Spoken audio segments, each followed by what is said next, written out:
Interference इस particular topic पर हम लोग अपनी डिस्कशन को कंटिन्यू रख रहे थे, तो it is long long series of lectures हम डिस्कस करते आए राइट फ्रॉम बिगिनिंग कि इंटरफेरेंस की पूरी थियोरी क्या है, कैसे कंस्ट्रक्टिव और डिस्ट्रक्टिव इंटरफेरेंस कराए जा सकते हैं. After looking into the details of those interference and intensity distribution, previous 7 to 8 lectures हम ये डिस्कस करते आ रहे हैं कि प्रैक्टिकली या कह लीजिए कि एक्सपेरिमेंटल लेवल पर हम इंटरफेरेंस कैसे करा सकते हैं. तो we have seen Young's double slit experiment, we have seen the biprism experiment, we have even covered the interference due to thin films, and the last one which we have discussed in the previous lecture was the Lloyd's mirror.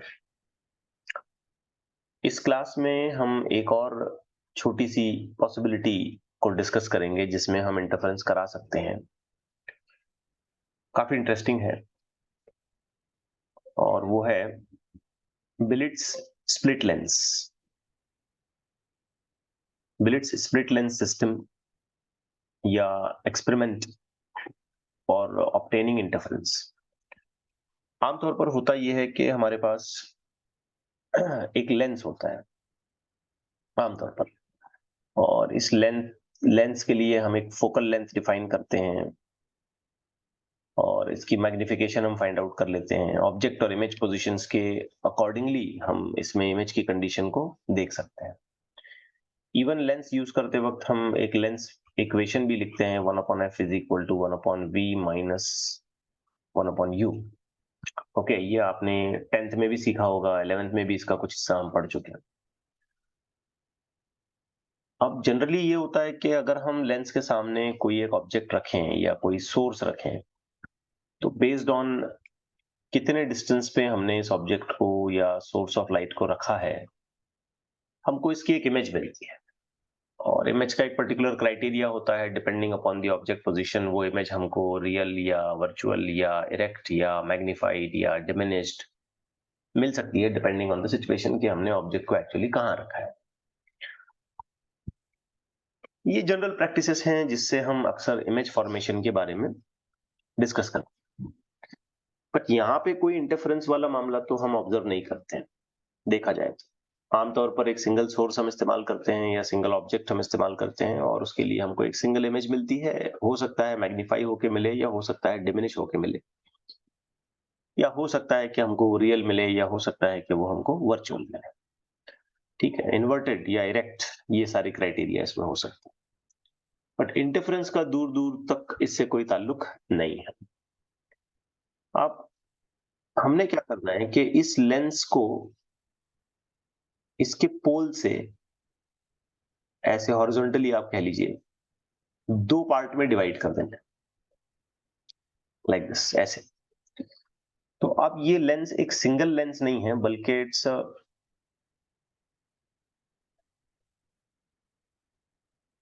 2 part.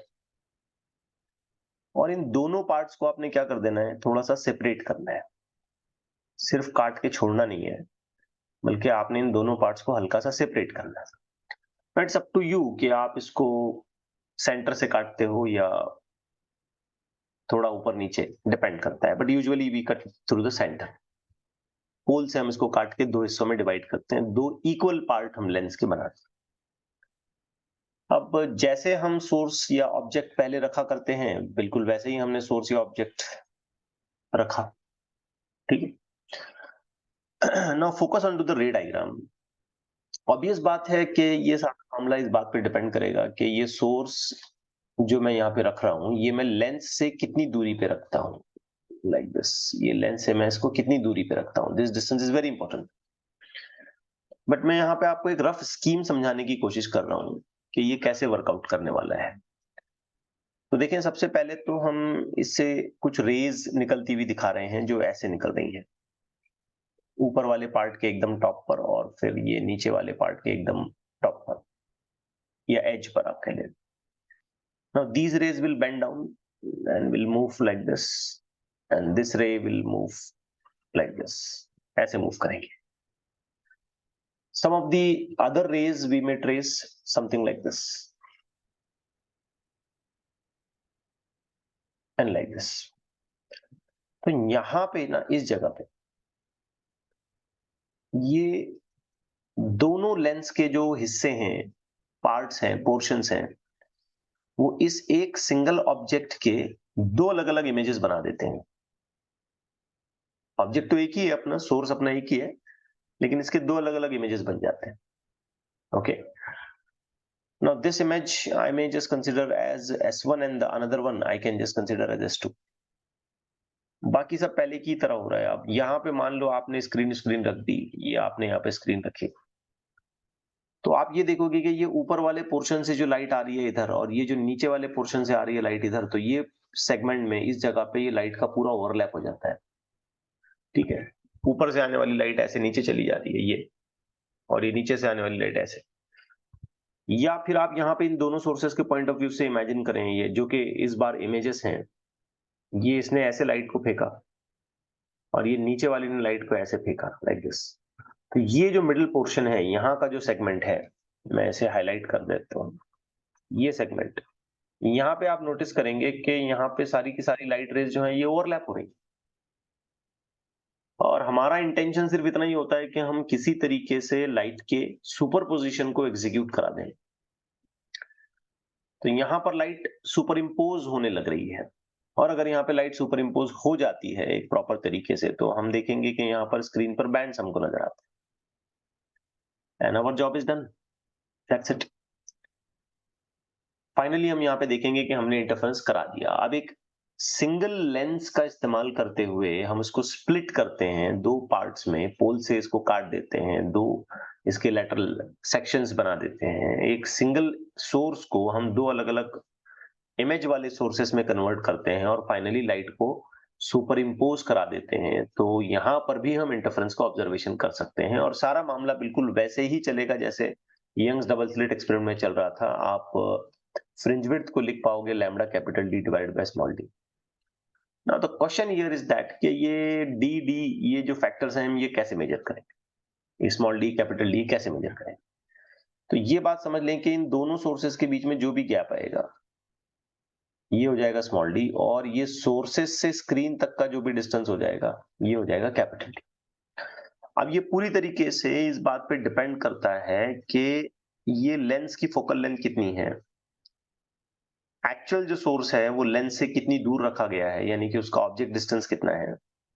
ये images real way में यहाँ पे सामने बनी हैं, क्या virtual वे में पीछे बनी हैं, तो इमेज डिस्टेंस कितना है, ये सारी बातें यहाँ पर कंसिडरेशन में आती हैं। अल्टीमेटली हम यहाँ देखते हैं कि there is a formation of bands on the screen. If you just put up a screen in front of the lens, we will find dark and bright bands with this as the fringe width.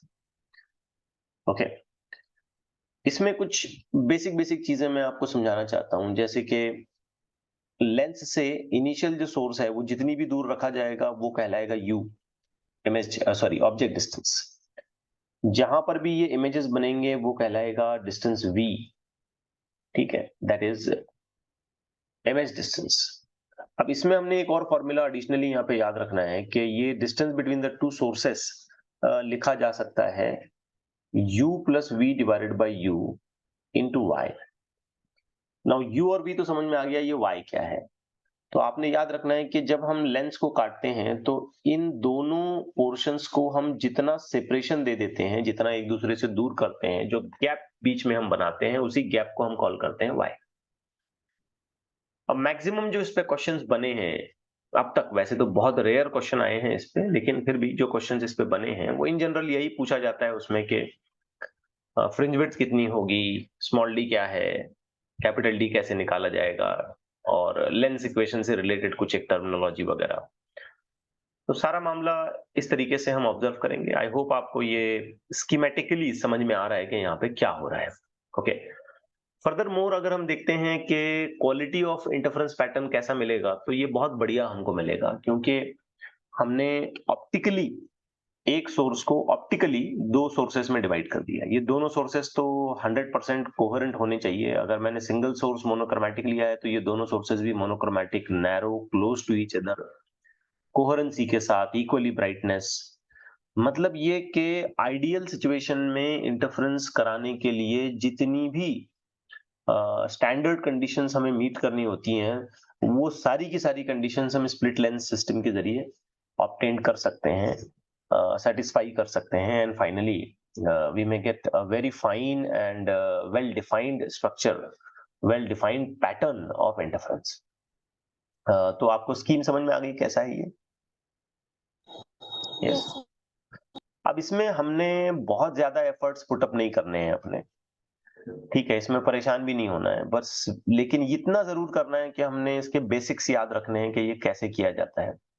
तो मैं इसको बहुत extensive level पर discussion नहीं करूंगा, मैं बस आपको स्कीम समझाऊंगा, कुछ एक आध दूसरा इस पे क्वेश्चन अच्छे लेवल का मैं आपको करवा देता हूँ, ताकि आपको एक आइडिया आ जाए कि इसमें अगर कोई क्वेश्चन पूछा जाता है तो हम इसे कैसे सॉल्व करना है। Okay, let's take a question on it. एक अच्छे लेवल का क्वेश्चन हम इस पे करते हैं। काफी सारी लंबी चौड़ी स्टोरी है इसमें, घबराने की जरूरत नहीं है, लेकिन पढ़ लेते हैं। एक सिंगल मोनोक्रोमैटिक सोर्स यहाँ पे रखा हुआ है जिसकी वेवलेंथ हमको गिवन है 500 नैनोमीटर। ओके, सो ये आप हाईलाइट कर लें, ये हो गया लैम्बडा 500 नैनोमीटर। थिन लेंस है जिसका सर्कुलर शेप है, फोकल लेंथ 0.10 मीटर है। वैसे देखा जाए तो फोकल लेंथ का हम कोई खासा यूज करते नहीं है, लेकिन कर भी सकते हैं अगर हमें जरूरत पड़ती है, मैग्निफिकेशन के पॉइंट ऑफ व्यू से कह लीजिए, या ऑब्जेक्ट की और इमेज की पोजीशन निकालने के पॉइंट ऑफ व्यू से कह लीजिए, तो हम इसको यूज कर सकते हैं। It is cut into two identical halves L1 and L2 by a plane passing through its diameter. The two halves are placed symmetrically about its central axis SO and the gap 0.5 nanometre. मतलब ये gap जो है ये 0.5 nanometre है, तो आप अंदाजा लगा सकते हैं कि ये गैप क्या होगा? y। वेरी गुड, ये गैप हो जाएगा y। The distance along the axis from S to L1 and L2 is 0.15 metre. मतलब बच्चों मैं ये कह सकता हूं कि ये जो 0.15 मीटर है ना, यहाँ डायग्राम में आप देखें ये U है, अगर आप ध्यान से देख रहे हैं तो। फर्दर मोर लेंसेज से जो स्क्रीन लगाई गई है उसका डिस्टेंस 1.30 मीटर है, और कोई एक पॉइंट P यहाँ पे हाईलाइट किया जा रहा है। ओके, लेकिन अब ये हमसे कहता है कि पॉइंट P पर जो है वो थर्ड ऑर्डर मैक्सिमा बन रहा है, मतलब थर्ड ब्राइट बैंड की जगह है पॉइंट P। पॉइंट P पर तीसरे नंबर का ब्राइट बैंड बनता है, जैसे कि क्वेश्चन में बताया जा रहा है। Now we just have to find out this distance. ये डिस्टेंस हमें पता करना है। अब इसमें एक लॉजिक समझें आप कि सेंटर में तो वैसे भी 0 नंबर का ब्राइट बैंड ही बनना है, क्योंकि सेंटर में कोई खासा पार्ट डिफरेंस नहीं होने वाला है। जैसे देखें ये एक अपना सोर्स है, ये दूसरा सोर्स है, और बराबर अगर आप सेंटर में चले जाते हैं तो लाइट यहाँ दोनों से इक्वी डिस्टेंस ट्रेवल करके पहुंच रही है, तो central point will be like a 0 path difference point, है ना, बिकॉज ऑफ सिमेट्री आप कह सकते हो। तो इसे हम ऐसे ही समझ सकते हैं, इसमें ज्यादा हमें कुछ दिमाग चलाने की जरूरत नहीं है। अब P जो है वो तीसरे नंबर का ब्राइट बैंड बन गया है, तो हमसे ये पूछा जा रहा है कि OP कितना है, OP डिस्टेंस कितना हो सकता है। तो इसमें सबसे पहला काम ना मुझे ये निकालना है कि यहां से जब लाइट पास हो रही है और इस पर्टिकुलर फोकल लेंथ के हिसाब से इस लेंस ने इमेजेस बनानी है दो, तो वो दोनों इमेजेस कहाँ बननी है, मतलब मुझे सबसे पहले V निकालना है, ये आप समझ लें। अब V फाइंड आउट करने के लिए मैं ये लेंस वाली इक्वेशन का इस्तेमाल करूंगा, lens equation 1/f is equal to 1/v minus 1/u. So let's apply this particular equation. We have 1/f is equal to 1/v minus 1/u. Therefore, you can write 1/v is equal to 1/f minus 1/u. Now 1/v is equal to focal length कितनी बताई थी इसने? Plus 1/u 0.1 अगर देखा जाए तो 0.10। अच्छा, अब ये कॉन्वेक्स लेंस है। कॉन्वेक्स लेंस की जो फोकल लेंथ होती है वो पॉजिटिव होती है, और आप जानते हैं कि जब हम ऑप्टिक्स में इस तरीके के डिवाइसेस या इंस्ट्रूमेंट्स को हैंडल करते हैं, लेंसेस को, मिरर्स को, तो हम बाकायदा साइन कन्वेंशंस का इस्तेमाल करते हैं। तो कॉन्वेक्स लेंस की फोकल लेंथ चूंकि पॉजिटिव है, तो हमें बराबर से इसको 0.1 पॉजिटिव में लिखना है, माइनस ऑब्जेक्ट कहाँ रखा गया है, तो 0.15 मीटर। अगर आप ठीक से सोचें तो ये माइनस 0.15 मीटर आना चाहिए, क्योंकि this distance is measured against the direction of propagation of light. Light आगे जा रही है और हमने ये डिस्टेंस मेजर करना है पीछे की तरफ। ऐसा रूल है कि अगर हम in the direction of light measure करते हैं तो वो सारे डिस्टेंसेस पॉजिटिव होते हैं, और अगेंस्ट द डायरेक्शन अगर हम मेजर करते हैं तो वो सारे डिस्टेंसेस नेगेटिव होते हैं। ऑब्वियस बात है, the distance should be measured from the pole of the lens. तो पोल ऑफ द लेंस से मुझे ये डिस्टेंस लेफ्ट की तरफ मेजर करना है, which is opposite to the direction of propagation of light. या आप ऐसे याद रखें, आपने 9-10 में सीखा होगा कि जो डिस्टेंस हम लेफ्ट की तरफ मेजर करते हैं वो नेगेटिव है, जो राइट की तरफ मेजर करते हैं वो पॉजिटिव। बहरहाल हमने यहाँ पे इसको माइनस लिया, क्यों लिया है आपको समझ में आया? Yes. So let's complete with the calculation. We have now 1 by v is equal to 1 upon 0.1. Now this will become plus 0.15. Okay. वहां पहले से प्लस है ना? कहाँ पहले से प्लस है? 1 upon f minus plus 1 upon f plus इधर नीचे अच्छा, sorry, I just made a mistake. ये आना चाहिए प्लस, ये आना चाहिए प्लस, अब यहाँ पे ये होगा minus. Okay, thank you for that, नहीं तो कैलकुलेशन पूरा गलत हो जाता। So as I have just shifted this on the other side, so it should become plus. ठीक है, anyhow this is now the correct way. अब ये कैलकुलेशन हम पूरा करते हैं तो ये हो जाएगा 1 by v is equal to 0.15 minus 0.1 divided by 0.1 multiplied by 0.15. So we will be getting 1 by v is equal to 0.05 divided by this will become 115 10 to the power minus 3. Correct है? So 1 by v will become equal to 5 upon 15 into 10 to the power minus 2 minus 3. This will become 10 to the power 1. Is it okay? Yes.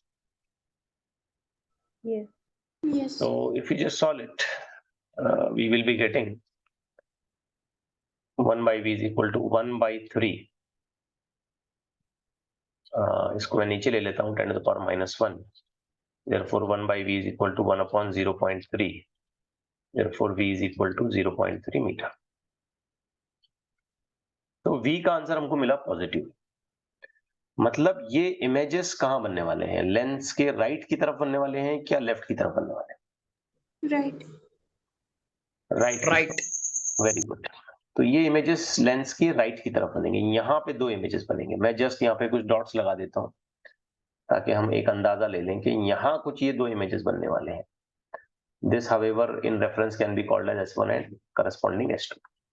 और ये distance बेटा अगर मैं major करता हूँ ना, तो ये v है और ये अब हमको मिल रहा है 0.3। ठीक हो गया?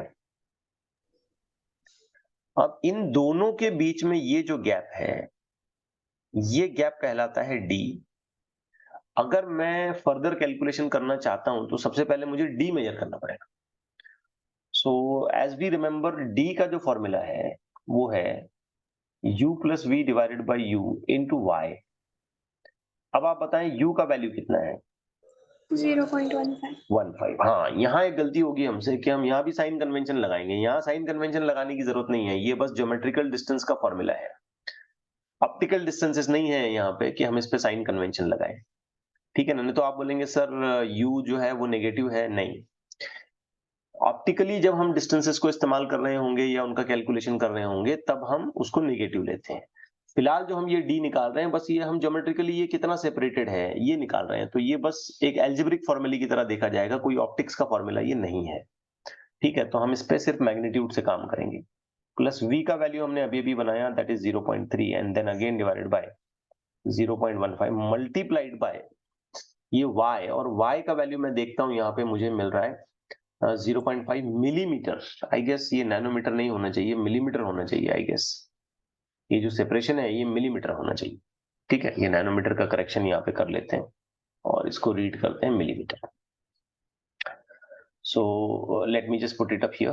This will be 0.5. So D is equal to कितना हो गया कैलकुलेशन ये 0.45 divided by 0.15 into 0.5. So D is equal to 1.5 millimeter. I hope you are getting it right. Yes. तो D का आंसर अब हमको मिला। तो ये सेकंड स्टेप हो गई हमारे कैलकुलेशन की। अब आते हैं थर्ड स्टेप पर। पहली स्टेप तो हमने कर ली है। Now let's take the third step. Third step में हम क्या करेंगे, फ्रिंज विड्थ निकालेंगे। Now we have a formula for fringe width as lambda capital D divided by small d. Now lambda, if you take, it is given to us as 500 nanometer, ठीक है। तो ये हो गया 500 नैनोमीटर का conversion कर देते हैं 10 to the power -9। अब रहा सवाल D का, कैपिटल D। तो आप थोड़ा ये चीज याद रखें कि कैपिटल D जो है, ये जो इमेजेस बन रही हैं दोनों सोर्सेस की, वहां से स्क्रीन तक का डिस्टेंस है।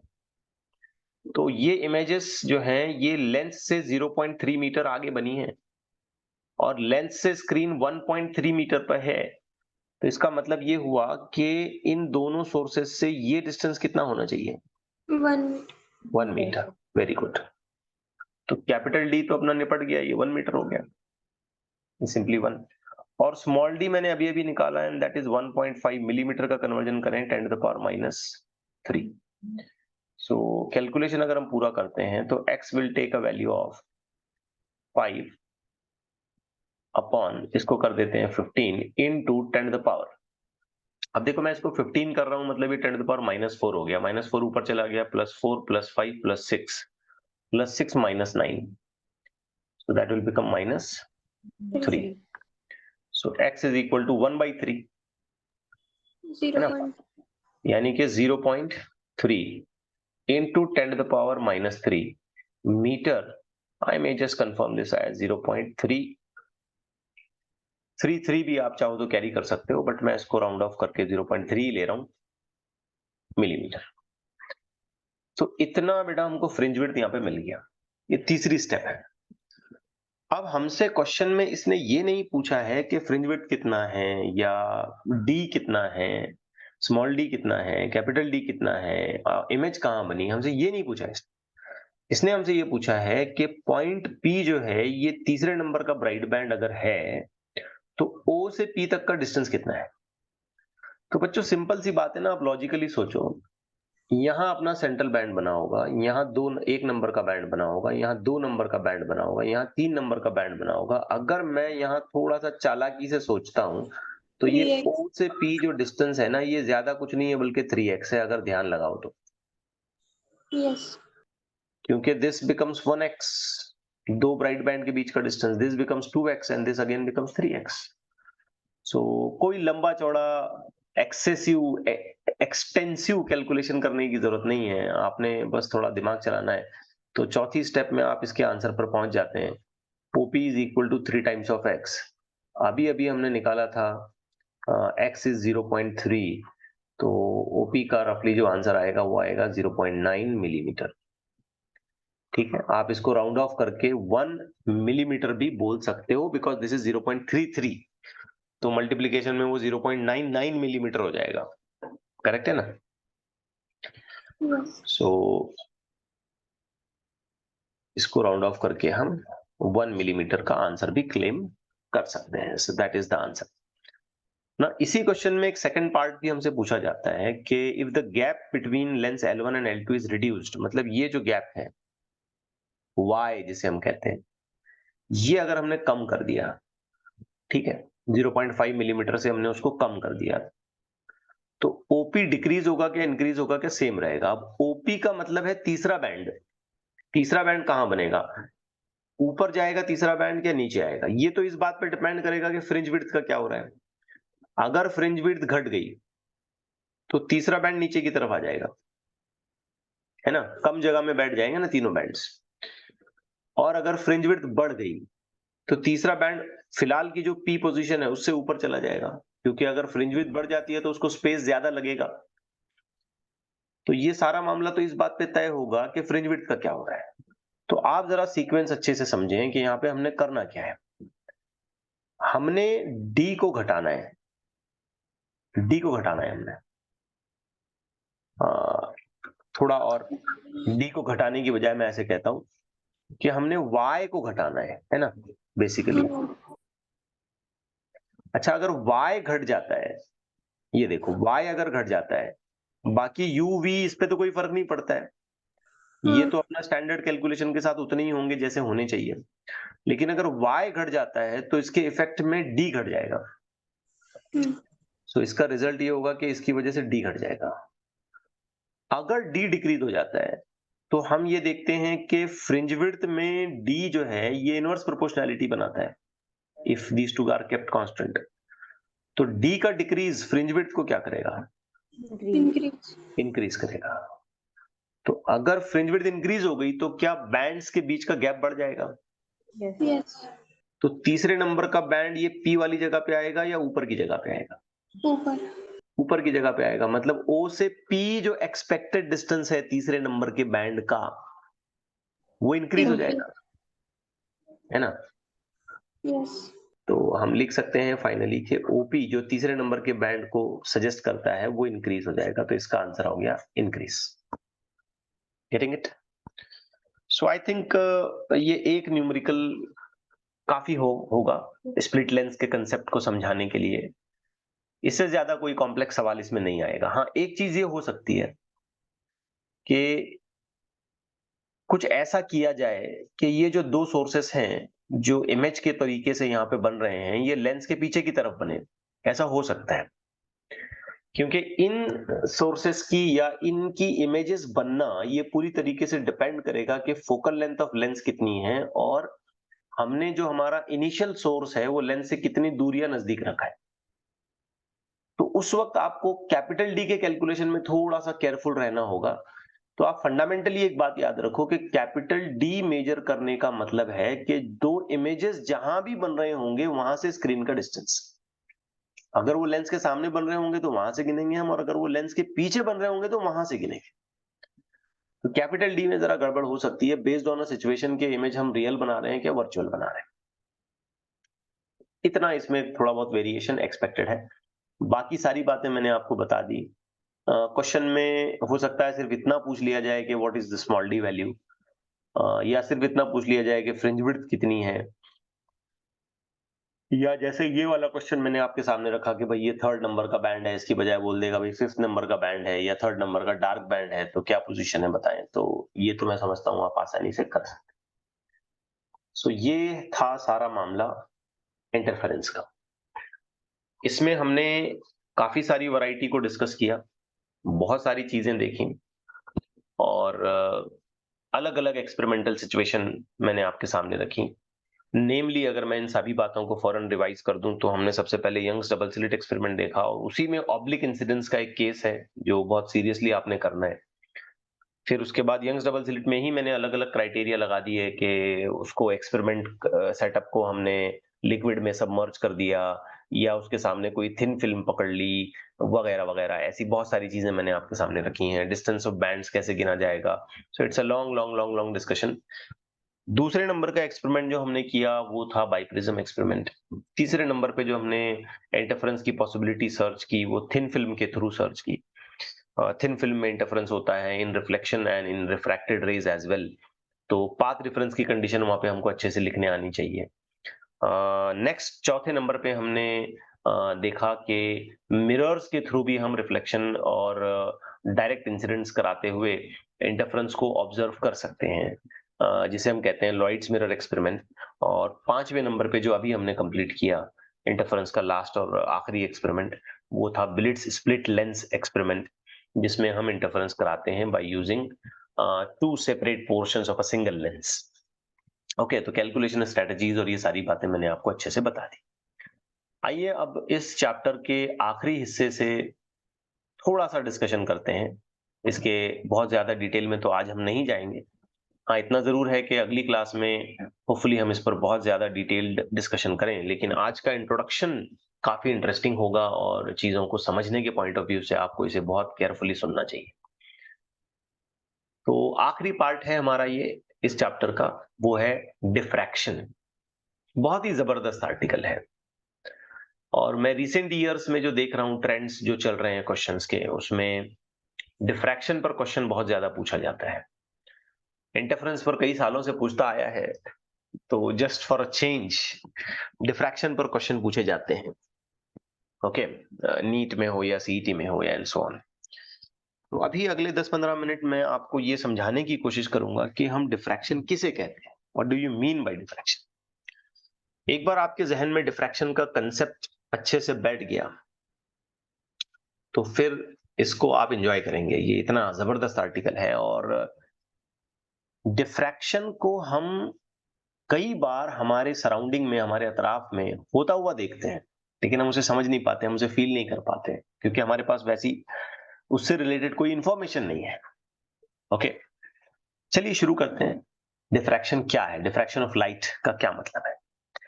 सबसे पहले तो मैं डिफ्रैक्शन वर्ड का ही एक सिंपल सा मीनिंग मैं आपको बता देता हूं।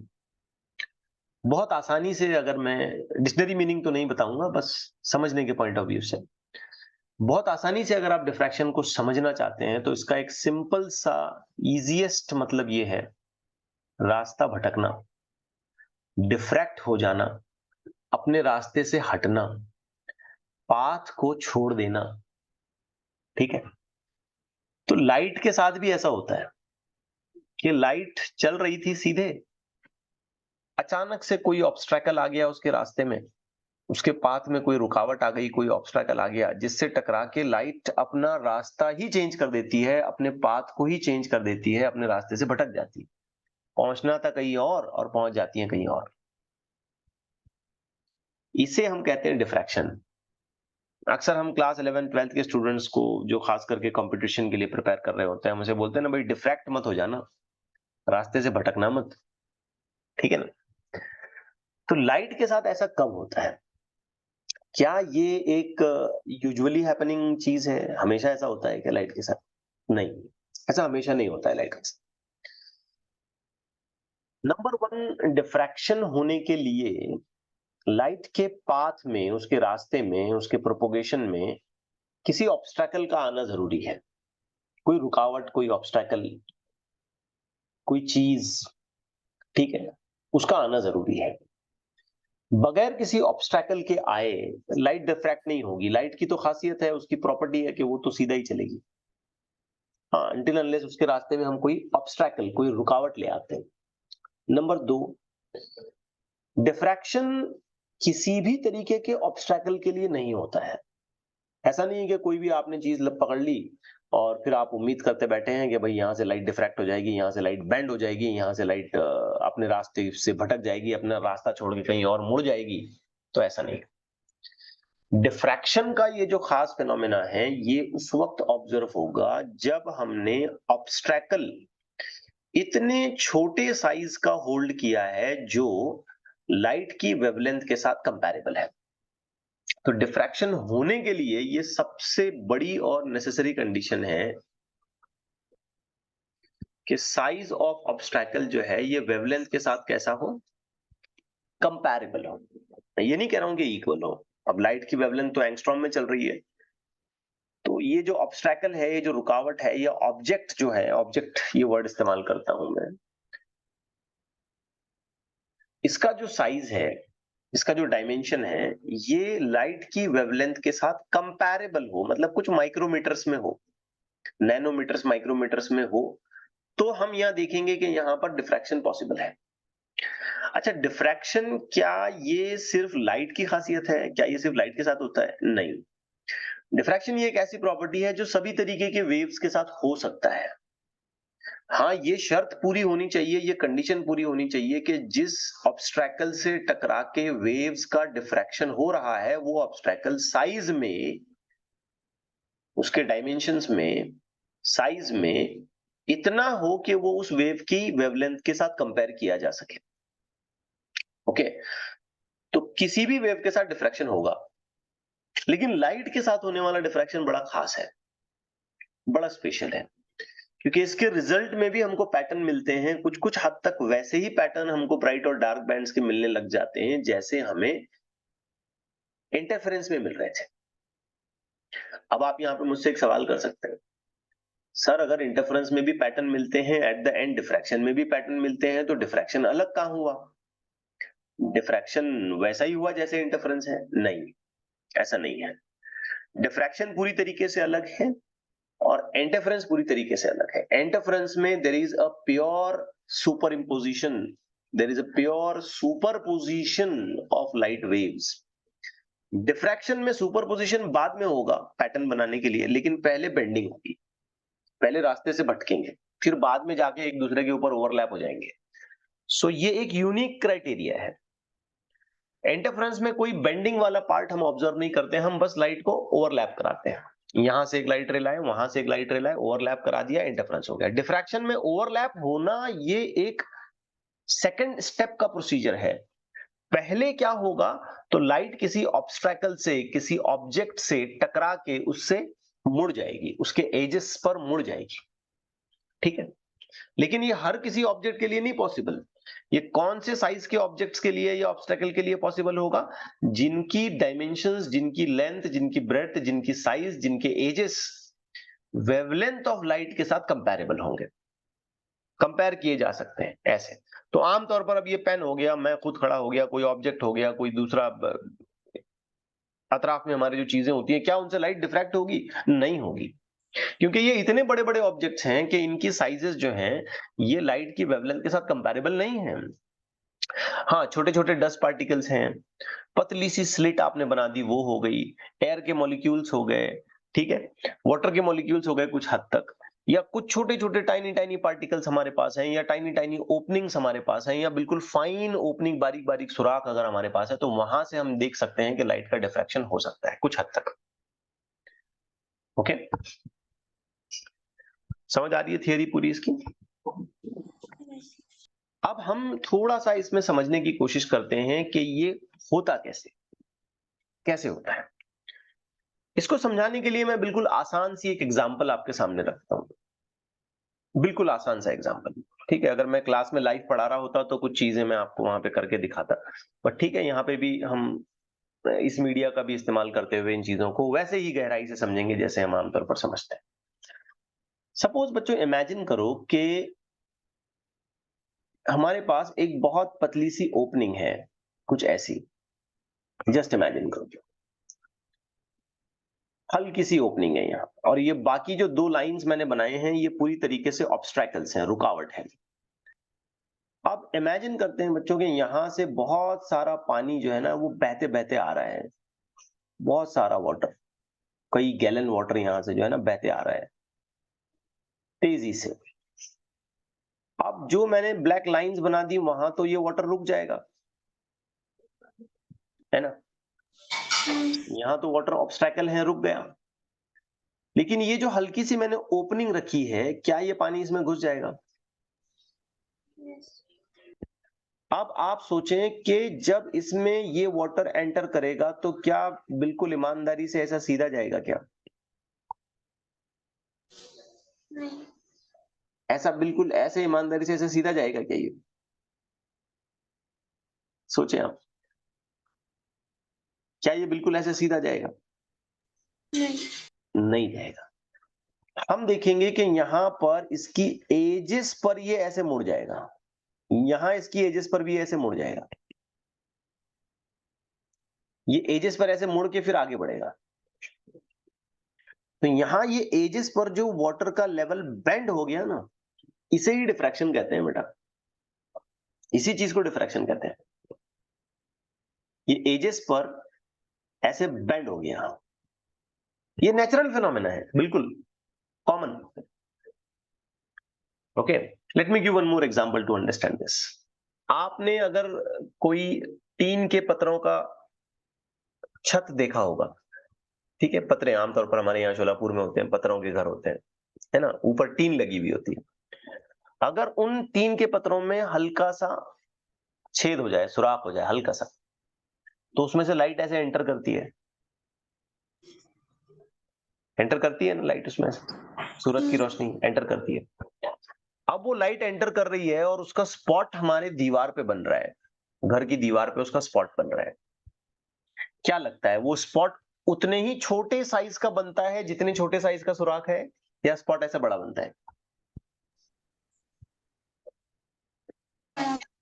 मैंने क्या एग्जांपल दिया, आपको समझ में आया? छत जो है वो टीन की है, पतरे लगे हुए, उन पत्रों में, उन टीन के पत्रों में हल्का सा छेद हो गया, हल्का सा सुराख हो गया, बिल्कुल छोटा सा, कुछ मिलीमीटर, एकदम छोटा सा पतला सा। अब उसमें लाइट घुस गई अंदर, दिन था, रोशनी आ रही है सूरज की अच्छी खासी, उसमें लाइट अंदर एंटर कर गई। तो लाइट एंटर करने से क्या हुआ कि एक स्पॉट क्रिएट हो गया जो दीवार पे गिर रहा है। तो मैं चाह रहा हूं कि आप सोचें कि क्या वो स्पॉट का डायमीटर जो दीवार पे बन रहा है, लाइट के स्पॉट का डायमीटर, वो उतना ही होगा जितना टीन के पत्रों में छेद है उतना ही होगा, या फिर वो बड़ा बनेगा स्पॉट? बड़ा बना। बड़ा बनता है। ये बिल्कुल कॉमन ऑब्जर्वेशन है, आप कल ढूंढिए इसको, कल जब दिन निकलेगा तो आप ढूंढिए इसको, देखें कहीं किसी घर में या किसी ऑफिस में या किसी स्कूल में भी हमारे हो सकता है, ठीक है, पीछे की जो रूम है वहां पे हो सकता है, तो सर्च करिए इसको। अब ये बड़ा क्यों बन रहा है? असल में तो लाइट ऐसे एंटर करने के बाद जितने डायमेंशन में से लाइट एंटर करी है उतने ही डायमेंशन में जाए, सीधा सामने स्पॉट बनाए, ऐसा होना चाहिए ना, लेकिन ऐसा नहीं होते हुए क्या हुआ, लाइट ऐसे फैल गई। ये देखिए वीडियो में मेरी फिंगर्स को जरा ध्यान से देखिए, लाइट ऐसे सीधे नहीं गई, बल्कि ये लाइट ऐसे फैल गई। तो ये बेंड हो गई ना लाइट ऐसे, ऐसा नो, यस। बिल्कुल वैसे जैसे यहां से ये पानी बेंड हो गया। ये जो लाइट का बेंडिंग है, बेंड होना है, यही डिफ्रैक्शन है। अच्छा, अगर हम उस सुराख को जो पतरे में बना हुआ है, अगर हम उसको बड़ा बना दें एकदम, तो वो बेंडिंग हम उतनी सिग्निफिकेंटली नहीं देख पाएंगे जितनी छोटी सुराख में से लाइट का स्पॉट शार्प और बड़ा बनता है, बेंडिंग हमको समझ में आती है बाकायदा। वैसे अगर हमने एक विंडो ले ली, विंडो में से लाइट आती हुई नजर आई, तो विंडो का जैसा शेड है वैसा दिखेगा हमको स्क्रीन पे, ऐसे थोड़ी होगा विंडो बड़ी होके दिखेगी। आ रहा है ना समझ? चलिए डिफ्रैक्शन का एक और एग्जांपल ले लेते हैं, बिल्कुल आई में से थोड़ा सा रफ एग्जांपल है लेकिन समझने के पॉइंट ऑफ व्यू से। अब अपनी क्लास चल रही है, कॉलेज में लेक्चर चल रहा है, इमेजिन करें 100 स्टूडेंट्स एक साथ बैठे हुए हैं, लेक्चर ओवर हो गया और क्लास छोड़ दी मैंने, तो आप सभी दरवाजे में से बाहर आएंगे, ठीक है? क्या बिल्कुल आप ऐसे मार्चिंग करते हुए फौजियों की तरह चलेंगे, या जैसे ही डोर से बाहर आ गए आप फैल गए? डिफ्रैक्ट होंगे ना, इधर उधर चले जाएंगे, सिर्फ समझने के पॉइंट ऑफ व्यू से, ठीक है? आ रही है बात समझ में? Yes sir. तो हमें एक बात यहां पे ये पता चली कि जब कभी भी लाइट के रास्ते में कोई ऑब्स्ट्रैकल आएगा और वो ऑब्स्ट्रैकल का साइज लाइट की वेवलेंथ के साथ कंपैरेबल होगा, तो लाइट उसके एजेस पर बेंड हो जाएगी। जैसे मैं यहां पे दो और एग्जांपल्स आपके सामने रखता हूं, ठीक है ना, ध्यान से सुनना। लेट्स से कि ये एक वॉल है और इस वॉल के सामने हमने फ्लोर के ऊपर एक स्टिक रखी है ऐसी, ये ग्रीन वाली जो है स्टिक है। अब यहां से बहुत सारी लाइट आ रही है, इमेजिन करते हैं ऐसी। अब एक्सपेक्टेड क्या था कि ये जो स्टिक है इसका शैडो बराबर से दीवार पे पड़े, और जितना साइज का स्टिक है उतनी साइज का शैडो पड़े दीवार पे, ऐसा एक्सपेक्टेड था, है कि नहीं? लेकिन क्या होगा कि ये ऊपर वाली लाइट जो स्टिक के ऊपर वाली है, ये तो सीधे सीधे जाएगी, इसका कोई टेंशन नहीं, ये सीधे जाएगी। लेकिन जो लाइट स्टिक के एज पे गिर रही है, एज पे आने वाली लाइट, अब इसे जरा ध्यान से देखें आप, ये वाली लाइट रहे जो स्टिक के बिल्कुल एज पे आ रही है, उसके कॉर्नर पे आ रही है, ये ऐसे सीधा नहीं जाते हुए ये हल्का सा मुड़ जाएगी और नीचे जाएगी, यहां पर बेंडिंग होगी, ये इस पॉइंट पर बेंडिंग होगी, हल्का सा मुड़ जाएगी। अगर ये वॉल काफी दूर रखी हुई है तो इसका शैडो बहुत छोटा हो जाएगा। अब मुझे एक बात बताएं कि ये बेंडिंग किस तरफ हुई। अच्छा, इस क्वेश्चन को आप थोड़ी देर से आंसर करना। एक और एग्जांपल ले लो। ये ऐसा एक ऑब्स्ट्रैकल है जिसमें एक छोटी सी ओपनिंग है, मान लो। अब यहाँ पे मैं पानी बुला रहा था, ये पहले वाले एग्जांपल में, तो अब लाइट आ रही है, इमेजिन करो। तो ये लाइट की रेज बहुत सारी आ गई, ये ऐसे लाइट की बहुत सारी रेज आ गई यहाँ पे, और कुछ रेज जो है ये बराबर एजेस पर भी गिरी, ये एजेस पर भी गिरी लाइट। अब जहां जहां ये रुकावट है, ये तो रुक गई लाइट, इसका कोई टेंशन नहीं। लेकिन जो एजेस पर आने वाली लाइट है, ये कहाँ जाएगी? अब सामने अगर मैंने एक वॉल वगैरह लगा दी, तो ये कहाँ मुड़ेगी? क्या ये बराबर ऐसे एग्जैक्टली स्ट्रेट लाइन में जाएगी और यहाँ पे ऐसा स्पॉट बनाएगी, ऐसा होगा, या कुछ और होगा? इमेजिन करें, क्या होगा? बेंड। ये बेंड होगी। तो क्या इनकी बेंडिंग इस तरफ होगी ऐसे, और इस वाले की बेंडिंग इस तरफ होगी ऐसे, और यस। वो कंपैरेबली एक बड़ा सा स्पॉट बनता हुआ नजर आएगा यहाँ पे। तो मैं चाहता हूं कि आप इसमें एक चीज नोटिस करें कि बेंडिंग कहां हो रही है, बेंडिंग का प्रेफरेंस किधर है। तो आंसर है जहां शैडो बनता है, जहां लाइट नहीं जा रही है ना, उस तरफ लाइट का बेंडिंग प्रेफरेंस है। देखो, यहां शैडो बनना था इसका, तो लाइट शैडो वाले पोर्शन में बेंड हो गई। ये इधर लाइट नहीं पहुंचनी चाहिए थी, ब्लॉक थी, तो लाइट इस ब्लॉक्ड पोर्शन में, यानी कि जहां शैडो बन रहा है वहां पहुंच गई। तो ये लाइट की बेंडिंग प्रेफरेंस कहां है, लाइट कहां बेंड हो रही है। अच्छा, बेंड होने का मतलब ये ऊपर भी बेंड हो सकती थी और शैडो को बड़ा बना सकती थी, नहीं ऐसा। ये बेंड होने का मतलब अंदर भी बेंड हो सकती थी और स्पॉट को छोटा भी बना सकती थी, ऐसा नहीं हुआ। लेकिन कहां बेंडिंग हुई, आप अंदाजा लगा रहे हैं? ज्योमेट्रिकल शैडो वाले रीजन में। देखो, लाइट यहां आई, ब्लॉक हुई, तो यहाँ पे पूरा ब्लैक दिखना चाहिए था हमको, यहाँ पे शैडो दिखना चाहिए था इस चीज का, लेकिन ये यहां से बेंड होके ऊपर गई लाइट। यहाँ पे इस चीज का शैडो दिखना चाहिए था हमको, पूरा ब्लैक दिखना चाहिए था, यहाँ पे लाइट आनी ही नहीं चाहिए थी यहाँ पे, लेकिन यहां से लाइट मुड़ के शैडो वाले पोर्शन में पहुंच गई। तो लाइट का बेंडिंग प्रेफरेंस कहाँ है, आप समझ पा रहे हैं इस बात को? कहाँ बेंड होंगी लाइट, समझ में आ रही है बात आपको? यस। थोड़ा जल्दी रिस्पॉन्स करें ना यार, इतना क्लियर क्लियर समझा रहा हूँ हर चीज। तो लाइट जो बेंड होगी ना, वो ऐसा नहीं कि भाई अपनी मर्जी कहीं भी मुड़ जाए, वैसा नहीं होगा। जहां लाइट नहीं पहुंच सकती थी वहां उस तरफ बेंड होगी वो। अब यहाँ पे लाइट को पहुंचना ही नहीं चाहिए था एक्चुअली देखा जाए तो, क्योंकि ये ऑब्स्ट्रैकल मैंने बीच में रख दिया, तो लाइट यहां से निकल के बस यहां आनी चाहिए थी, लेकिन ये मुड़ के नीचे आ गई, मतलब लाइट जहां नहीं पहुंच सकती थी वहां बेंड होके पहुंच जाती है। यहाँ लाइट जाना चाहिए था क्या? नहीं। नहीं, तो लाइट मुड़ के वहां पहुंची जहां वो नहीं जा सकती थी। तो इसे Yes. टेक्निकली ऐसे कहते हैं, the light will bend with towards और within geometrical shadow. Geometry के हिसाब से जहां शैडो बनना चाहिए, जहां डार्कनेस रहना चाहिए, जहां लाइट नहीं पहुंचना चाहिए, लाइट बेंड होके वहां पहुंचेगी। ओके। यस।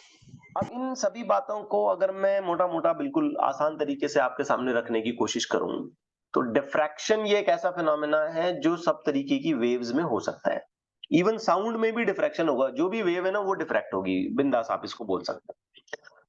लेकिन इसके लिए शर्त यह है कि जिस ऑब्स्ट्रैकल से लाइट का या वेव का डिफ्रैक्शन हो रहा है, उसका साइज वेवलेंथ के साथ कंपैरेबल होना चाहिए। अगर वेवलेंथ के साथ उसका साइज कंपैरेबल नहीं है तो डिफ्रैक्शन नहीं होगा। Diffraction in a very simple statement can be defined as bending of light across the edges of obstacle, obstacle के edges पर, उसके किनारों पर लाइट का बेंड होना towards geometrical shadow। ठीक है, bending of light across the edges of obstacle towards geometrical shadow। Repeat this: bending of light across the edges of obstacle towards geometrical shadow। Getting the point right? Yes. Okay. यहाँ पे मैंने कुछ diagrams निकाले हैं, आप इन diagrams को just अपने notes में तो आप देखेंगे ही, लेकिन ये सारी डायग्राम्स मैं ऑलरेडी मैं समझा चुका हूँ, बस आपके नोट्स के कंप्लीशन के लिए बस मैं यहाँ पे ये पुट अप कर रहा हूँ। अच्छा, ऑब्स्ट्रैकल जितना बड़ा होगा बेंडिंग उतनी कम होगी, है ना? ऑब्स्ट्रैकल अगर मैंने साइज में बड़ा कर दिया तो बेंडिंग उतनी कम होती जाएगी, याद रखना इस बात को। Just to see a little animation, आप इसको देख सकते हैं। ये देखो आ रहा है, दिखाई दे रहा है क्या? ये नहीं, इसमें प्रॉपर व्यू नहीं आ रहा है। Let me put it one second. आधा आ रहा है, ये पता नहीं क्यों। चलिए ठीक है। यहाँ पे मैंने एक और इमेज निकाली है, आप इसको देखें। ये देखिए, यहाँ बेंडिंग को अच्छी तरीके से समझाया गया है कि ये क्यों बेंड हो रहा है। दिखा आपको? ऐसे तो सीधे आ रही थी लाइट, फिर यहाँ जब टकराएगा ना तो एक्चुअल यहाँ पे पूरा वो वेव फ्रंट वाला कंसेप्ट आ जाता है। ये पॉइंट वेव फ्रंट का है, so it will behave as a secondary source of light. अब ये सेकेंडरी सोर्स ऑफ लाइट की तरह बिहेव करेगा तो ये अपनी नई स्फेरिकल वेव फ्रंट बनाने लग जाएगा, और वो स्फेरिकल वेव फ्रंट का पोर्शन ऐसे बेंड होता हुआ नीचे की तरफ जाएगा। तो अब उसको लाइट की रे मुझे परपेंडिकुलर निकालनी है, तो ये लाइट की रे मैं परपेंडिकुलर ऐसे निकालूंगा। अब आप देखें, इसको आप ट्रेस करते हैं, अगर आप इसको ट्रेस करते हैं तो यहां से यहां तक जो लाइट रे आ रही है वो तो ऐसे सीधे आएगी ना बेटा, ये देख, वो तो ऐसे सीधे आएगी, because by rule the ray of light should be perpendicular to the wave front. फिर उसके बाद अगर मैं इस रूल को फॉलो करते जाऊंगा तो आगे लाइट की रे मुझे ऐसी निकालनी पड़ेगी। तो फाइनली देखो, अगर इस लाइट को जाना चाहिए था सीधा, जाना तो चाहिए था सीधा, लेकिन सीधा गई क्या ये? नहीं गई। वो एज पर जो है ना, यहाँ पे ऑब्स्टैकल के एज पे जो है ना हल्का सा बेंड होगी, लेकिन बेंड भी ज्योमेट्रिकल शैडो की तरफ होगी, वहां बेंड होगी जहां लाइट नहीं पहुंच सकती है। सो ये है डिफ्रैक्शन, ठीक है ना। अच्छा, हम सिलेबस में दो तरीके के डिफ्रैक्शंस को डिस्कस करते हैं। ये चीज बस एक एमसीक्यू की तरीके से आपने याद रखनी है। टाइप्स ऑफ डिफ्रैक्शन, तो दो तरीके के डिफ्रैक्शंस हम लोग सिलेबस में देखते हैं। एक का नाम है फ्रेस्नेल्स डिफ्रैक्शन। क्या नाम है, जरा दोहराएंगे? Fresnel diffraction. और दूसरे का जो नाम है वो है फ्रेनहोफर डिफ्रैक्शन। दूसरा जो है उसे हम कहते हैं फ्रेनहोफर डिफ्रैक्शन। फ्रेस्नेल, फ्रेनहोफर। बहुत सिंपल सा फर्क है बच्चों इसमें। अगर हमने स्फेरिकल वेवफ्रंट्स का डिफ्रैक्शन डिस्कस किया, स्फेरिकल वेवफ्रंट्स के डिफ्रैक्शन को हमने डिटेलिंग की, उसके बारे में मालूमात निकाली, उसको इंफॉर्मेशन गैदर किया, या स्फेरिकल वेवफ्रंट को डिफ्रैक्ट करा दिया हमने, तो ऐसे डिफ्रैक्शन को हम नाम देते हैं फ्रेस्नेल्स डिफ्रैक्शन। ठीक है? तो Fresnel's diffraction is a diffraction studied for spherical wavefront. The source is very near, because spherical wavefront तो उसी वक्त बनेगी जब सोर्स नजदीक होता है ना। और इसका बिल्कुल उलट अगर हम कहते हैं कि अगर हमने प्लेन वेवफ्रंट का डिफ्रैक्शन किया, ठीक है, प्लेन वेवफ्रंट, तो ऐसे डिफ्रैक्शन को हम नाम देते हैं फ्रेनहोफर डिफ्रैक्शन। ठीक है, दिस इज फॉर स्फेरिकल।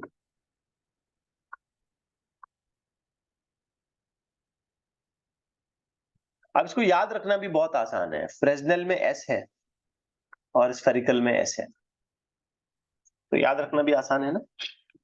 तो फ्रेस्नेल्स डिफ्रैक्शन मतलब किस चीज का डिफ्रैक्शन स्टडी करेंगे हम?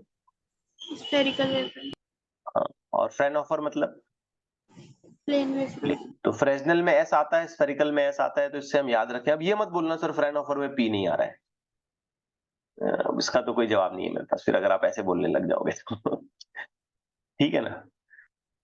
ओके, सो ये कुछ बेसिक आइडियाज हैं एज अ इंट्रोडक्शन कि व्हाट इज डिफ्रैक्शन। तो आपको समझ आ गया डिफ्रैक्शन का मतलब क्या है?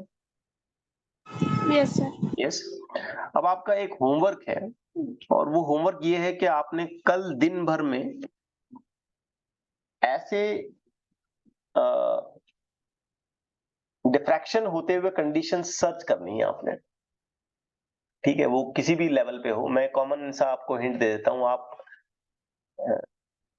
छत जो है, या इवन साइड वॉल, अगर वहां पे सुराख है और उसमें से लाइट एंटर कर रही है और उसका स्पॉट सामने वाली दीवार पे गिर रहा है, या छत से सुराख हो गया, वहां से पतरे की शीट है, ठीक है, टिन की छत है, और वहां सुराख है और वहां से लाइट एंटर कर रही है और उसका स्पॉट जो है दीवार पे बन रहा है, तो आप खास उसको ऑब्जर्व करेंगे, ढूंढेंगे इसको, कहाँ है ये। छुट्टियां चल रही है आपकी, तो आपने ये काम करना है, ढूंढ के निकालना है इसको कि कहाँ है क्या। पॉसिबल हुआ तो उसकी एक फोटो निकाल के मुझे व्हाट्सएप भी करनी है, ठीक। आ गया समझ में डिफ्रैक्शन का मतलब पूरा? Yes, sir. ओके। इसके कुछ यूजेस हम सिलेबस में बोर्ड्स की एग्जामिनेशन के पॉइंट ऑफ व्यू से हमें पढ़ लेने चाहिए। तो मैं इस पे कोई खास डिस्कशन फिलहाल नहीं करूंगा, क्योंकि मुझे आपको पहले तो इसकी पूरी थ्योरी समझाना है कि ये बैंड्स वगैरह कैसे बनते हैं और उसकी इंटेंसिटी कैलकुलेशन कैसे की जाएगी, and lot of more things to be covered on it. But application just आप इसको याद रखें कि वेवलेंथ ऑफ लाइट को यूज करने के लिए, एक्सरेज की वेवलेंथ को मेजर करने के लिए, क्रिस्टल स्ट्रक्चर निकालने के लिए अक्सर हम डिफ्रैक्शन यूज करते हैं। Velocity of sound, ultrasound scanning वगैरह करने के लिए, so we may use diffraction techniques. अलग अलग वेव्स का डिफ्रैक्शन कराते हैं। ऐसे नहीं कि अल्ट्रासाउंड के वक्त हम लोग लाइट का डिफ्रैक्शन कराएंगे, ऐसा नहीं होगा। क्योंकि मैंने आपको बताया कि कोई भी वो चीज जो वेव है वो डिफ्रैक्ट कराई जा सकती है, शर्त यह है कि उसके लिए ऑब्स्टेकल का साइज उसकी वेवलेंथ के साथ कंपैरेबल आपने रखना है। तो डिफरेंट डिफरेंट वेव्स का डिफ्रैक्शन करा के हम अलग अलग एप्लीकेशंस उससे एक्सट्रैक्ट कर सकते हैं, उससे निकाल सकते हैं या उसको बना सकते हैं। सो बोर्ड्स के एग्जामिनेशन पॉइंट ऑफ व्यू के हिसाब से आप ये 4-5 एप्लीकेशन बस याद रख लें, इस पर मैं अलग से कोई डिस्कशन नहीं करूंगा। होपफुली अगली क्लास में हम डिफ्रैक्शन की जो मैथमेटिकल एस्पेक्ट है, उसके पाथ डिफरेंस की कंडीशंस हैं, बैंड्स कैसे बनते हैं, इन तमाम बातों पर अगली क्लास में डिस्कस करेंगे। रुक जाए फिर। यस। Yes.